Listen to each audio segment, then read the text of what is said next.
आज वसमत विधानसभा मतदारसंघामध्ये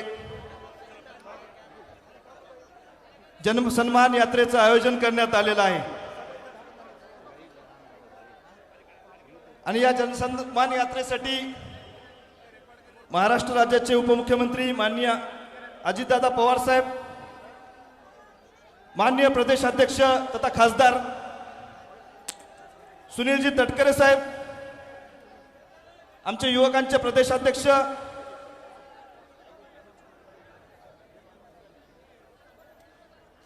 त्यानंतर आमच्या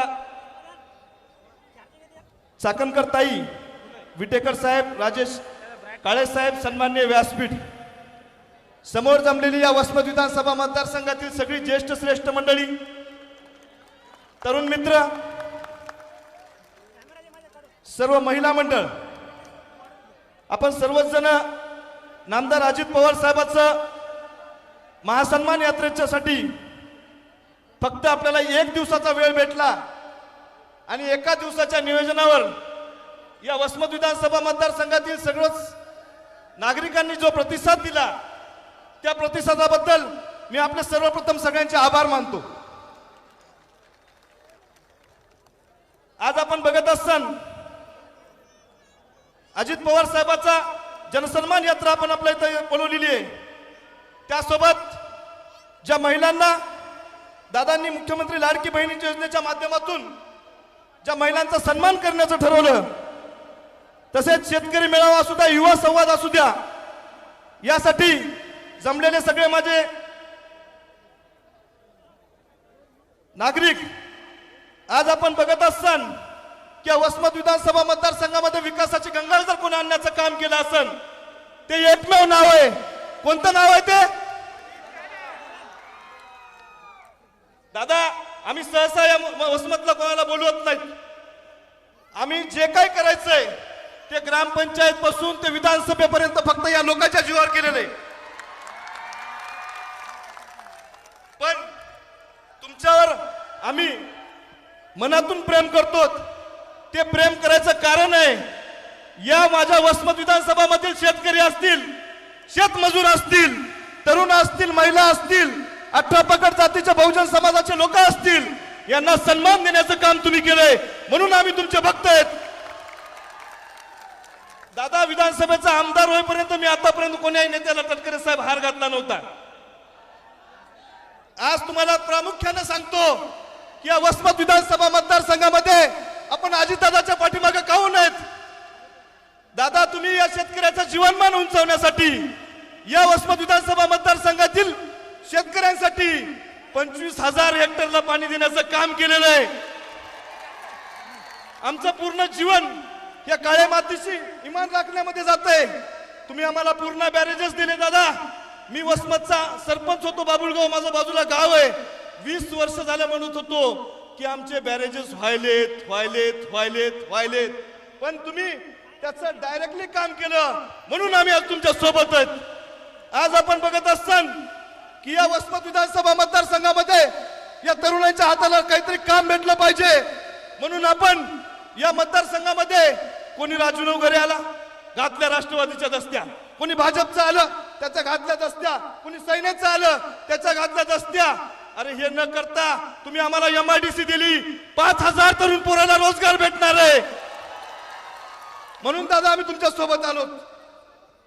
या वसमत विधानसभा मतदारसंघामधील मला आतापर्यंत सांगा, आतापर्यंत आपल्या मायमाऊल्या घराच्या बाहेर निघाल्या होत्या का? आज या सगळ्या काहून आल्यात? या महिलेला सन्मान देण्याचं काम कोणी केलं?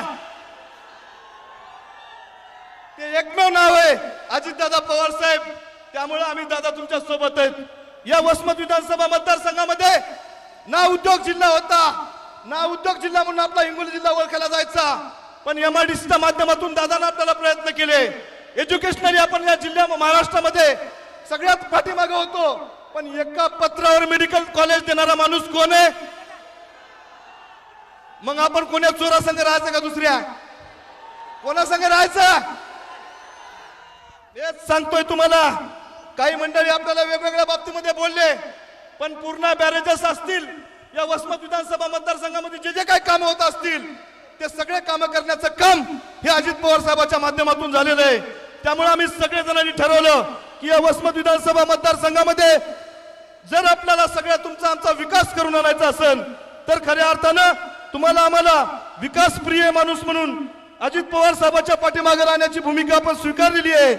आज तुम्ही बघत असाल की जे जे काही आपल्यासाठी करता येईल त्यामध्ये आपल्या वेगवेगळ्या समाजाच्या सभागृह असू द्या, शादीखाने असू द्या, लिंगायत समाज असू द्या, थोरला मठ असू द्या, लासीन मठ असू द्या, तेली मठ असू द्या, यासाठी निधी देण्याचं काम अजित पवार साहेबांच्या माध्यमातून झालेलं आहे. माझा मुस्लिम समाज जो समाज कष्ट करणारा समाज आहे या समाजासाठी 1.5 कोटी रुपयाचा शादीखाना कोणा दिला? वसमत शहरात विकास करण्यासाठी सुवर्ण जयंती नगरोत्थान महाअभियानाच्या माध्यमातून रस्ते विकासाचा प्रकल्प अजितदादाच्या माध्यमातून झालेला आहे. शासकीय उपजिल्हा रुग्णालय, कोविड रुग्णालय बांधकाम वसमत या ठिकाणी 50 कोटीचं हॉस्पिटल देण्याचं काम हे अजित पवार साहेबांच्या माध्यमातून झालेलं आहे. कुरुंदा येथे एक मोठी बाजारपेठ आहे, तिथं शासकीय गोदाम आणि जवळपास त्यासाठी निधी देण्याचं काम हे दादाच्या माध्यमातून झालेलं आहे. माझा आदिवासी समाज या समाजातील लोकांना सुद्धा, विद्यार्थ्यांना सुद्धा मुख्य प्रवाहात आणण्याचं काम आपण तिथं आदिवासी समाजाच्या मुलामुलांकरता वसतिगृह असतील, आश्रमशाळा असतील, कर्मचारी निवास असेल यासाठीच आपल्याला निधी देण्याचं काम हे अजित पवार साहेबांच्या माध्यमातून झालेलं आहे. आपण बघत असाल की दादा तुम्ही मोठे बॅरेजेस दिले, पण कोल्हापुरी बंधारे तुम्ही जे आमच्या माध्यमातून दिले, आम्ही या वसमत विधानसभा मतदारसंघामध्ये आम्ही सगळे नाले खोलीकरण करून घेतलंय, नाले सरळीकरण करून घेतलंय आणि प्रत्येक ठिकाणी कोल्हापुरी बंधारे बांधायचं काम केलेलं आहे. माझ्या माळवटा येथील महिला दादा जवळपास त्यांच्या गावातलं शिवार हे नदीच्या पलीकडे होतं आणि माझ्या माय मावल्याला 3दा त्यांच्या साड्या बदलाव्या लागत होत्या. त्याला सन्मान देण्याचं काम तुमच्या मार्फत झालंय दादा, म्हणून आम्ही तुमच्या सोबत आहेत. आणि इमानदारीने सांगतो आमच्या तोंडाला कोणतंही रक्त लागलेलं नाही. सर्व समाजाला न्याय देण्यासाठी आपण अल्पसंख्याक समाज असन बाकी सगळ्या समाजाला न्याय देण्याचं काम केलेलं आहे. आम्ही प्रामुख्याने मागणी करत असताना आज आपण बघत असाल की फक्त देवा धर्माच्या नावावर मतदान मागायचं नाही.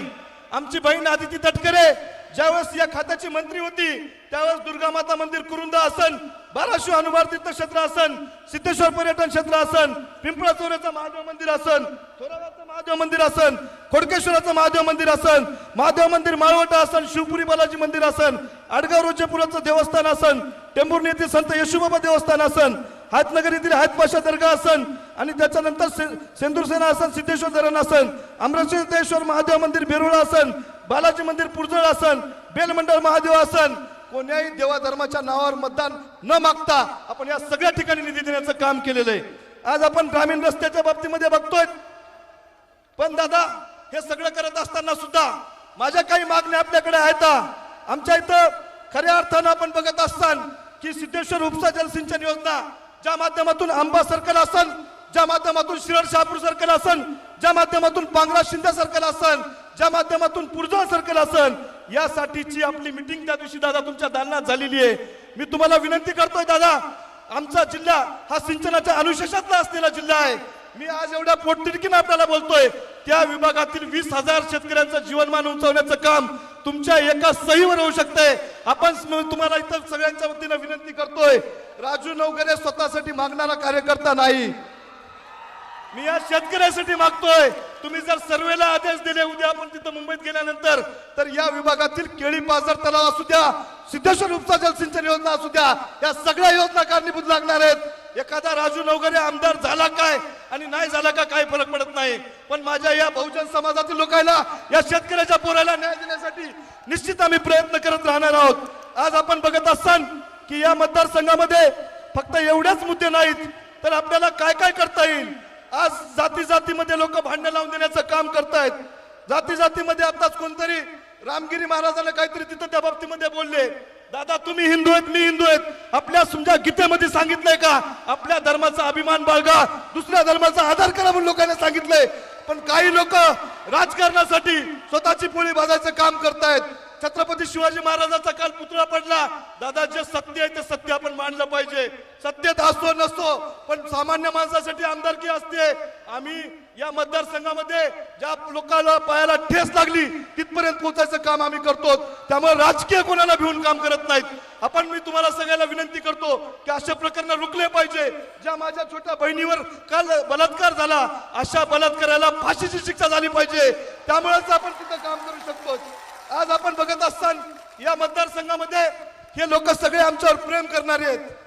या मतदारसंघामध्ये दादा, तुम्ही कालच्या विधानसभेच्या अधिवेशनामध्ये बजेटमध्ये मांडलं की तीर्थक्षेत्र विकास योजना ही आपल्या इथे केव्हा झाली हो सुरू? पंढरपूरला कोण कोण आलं या महिलांना हात जोरी करावं. या मतदारसंघातील 65,000 लोक पंढरपूरला दर्शनाचं काम आमच्या माध्यमातून झालेलं आहे. जे जे काही करता येईल जवळपास या मायमावल्यांसाठी 13,000 लोकांचे डोळ्याचे ऑपरेशन आम्ही करून आणलेत. जवळपास 5,000 लोकांना आपण कॅन्सरग्रस्त लोकांना मदत करण्याचं काम केलेलं आहे. त्यामुळे दादा, माझ्यासारख्या कार्यकर्त्याला तिथं काम करण्याचं आणि बळ देण्याचं काम तुम्ही त्याच्या माध्यमातून केलेलं आहे. मी आपल्याला विनंती करतोय दादा की आमचा सिद्धेश्वरचा प्रकल्प असेल, आमचा बाकीचे जे जे काही पाण्याचे प्रकल्प असू द्या, या सगळ्यांसाठी निधी देण्याचं काम करावं. आणि 27 गाव आमच्या पलीकडे जोडलेले आहेत. त्याच्यासाठी आपण एक पूल मागितलाय. तुम्ही म्हणले राजेश विटेकरला राजू मतदान कर, मी तुला पूल देतो. मी राजेश विटेकरला मतदान केलं, मत निवडून आणलं.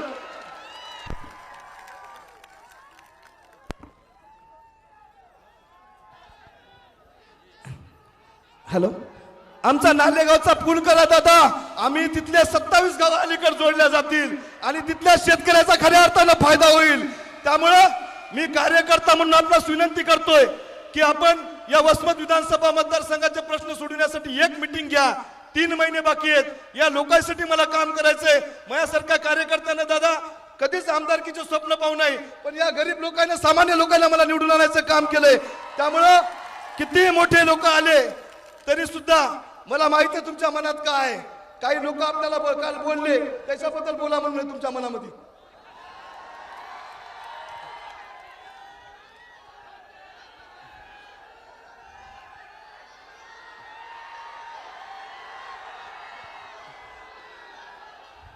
दादा, तुमच्या आपल्या जुन्या पक्षातले काही मंडळी आली काल आणि वेगवेगळ्या वल्गना करून तिथून गेली.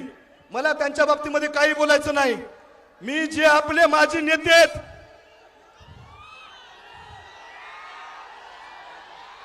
मी जे आपले नेते आहेत माझी, त्यांच्याबद्दल एकही शब्द बोलणार नाही.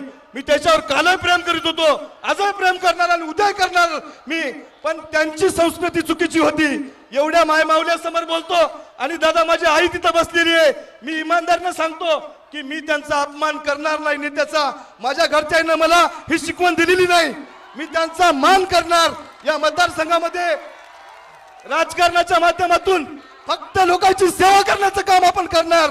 आणि पुढे सुद्धा भविष्यामध्ये आपली ताकद जर आमच्या मागे राहिली तर मी स्वतःच्या स्वार्थासाठी काम करणार नाही दादा. या 18 पगड जातीच्या बहुजन समाजासाठी, या महिलांसाठी, या तरुण पोरांसाठी, या वसमत विधानसभा मतदारसंघासाठी शेवटच्या रक्ताच्या थेंबापर्यंत काम करील. एवढंच बोलतो, थांबतो. जय हिंद, जय महाराष्ट्र.